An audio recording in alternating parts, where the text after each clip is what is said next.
بسم الله الرحمن الرحيم. الرحمن علم القرآن، خلق الإنسان علمه البيان. الشمس والقمر بحسبان، والنجم والشجر يسجدان.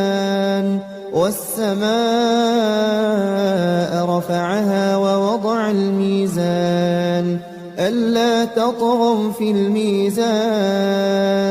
وأقيموا الوزن بالقسط ولا تخسروا الميزان. والأرض وضعها للأنام، فيها فاكهة والنخل ذات الأكمام. والحب ذو العصف والريحان، فبأي آلاء ربكما تكذبان. خلق الإنسان من صلصال كالفخار، وخلق الجان من مارج من نار. فبأي آلاء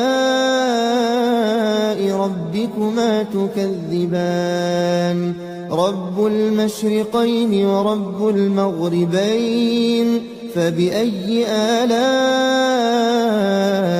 ربكما تكذبان. مرج البحرين يلتقيان، بينهما برزخ لا يبغيان.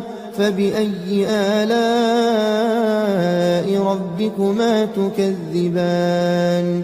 يخرج منهما اللؤلؤ والمرجان، فبأي آلاء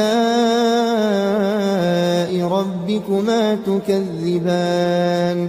وله الجوار المنشآت في البحر كالأعلام، فبأي آلاء ربكما تكذبان. كل من عليها فان، ويبقى وجه ربك ذو الجلال والإكرام. فبأي آلاء ربكما تكذبان. يسأله من في السماوات والأرض كل يوم هو في شأن. فبأي آلاء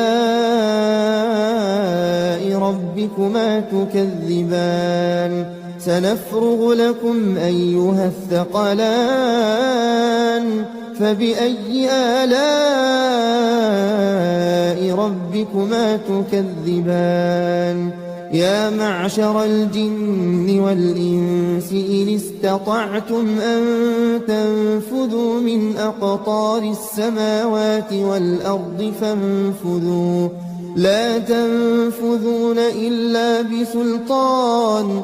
فبأي آلاء ربكما تكذبان. يرسل عليكما شواظ من نار ونحاس فلا تنتصران. فبأي آلاء ربكما تكذبان. فإذا انشقت السماء فكانت وردة كالدهان. فبأي آلاء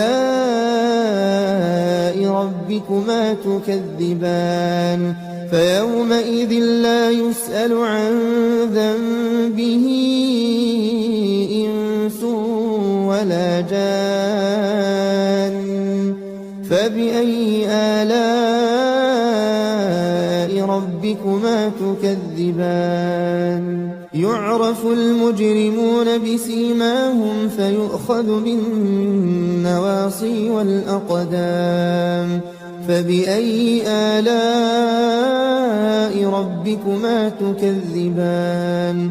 هذه جهنم التي يكذب بها المجرمون، يطوفون بينها وبين حميم آن. فبأي آلاء ربكما تكذبان. ولمن خاف مقام ربه جنتان فبأي آلاء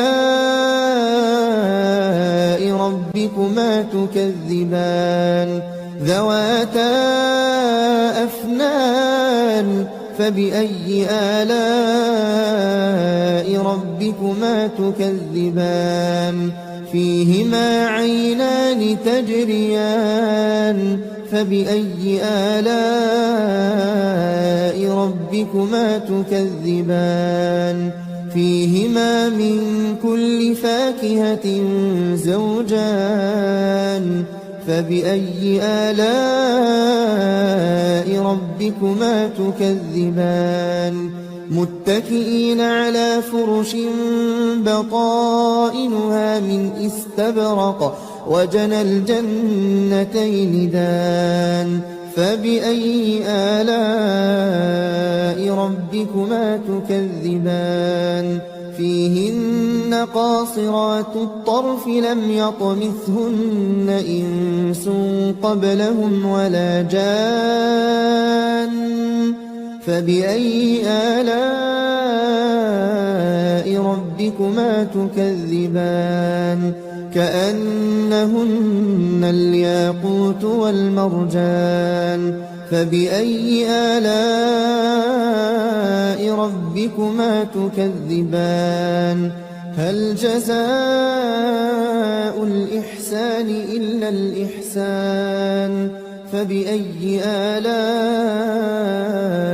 ربكما تكذبان ومن دونهما جنتان فبأي آلاء ربكما تكذبان مدهامتان فبأي آلاء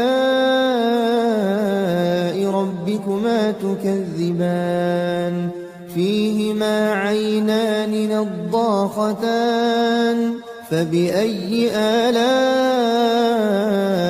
ربكما تكذبان فيهما فاكهة ونخل ورمان فبأي آلاء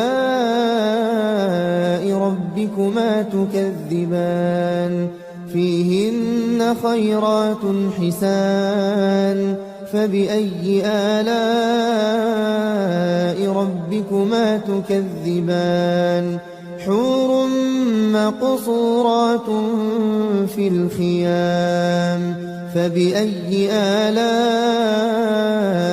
ربكما تكذبان لم يطمثهن إنس قبلهم ولا جان فبأي آلاء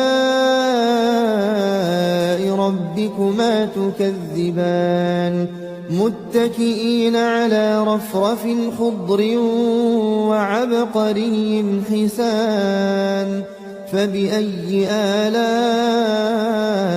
ربكما تكذبان تبارك اسم ربك ذي الجلال والإكرام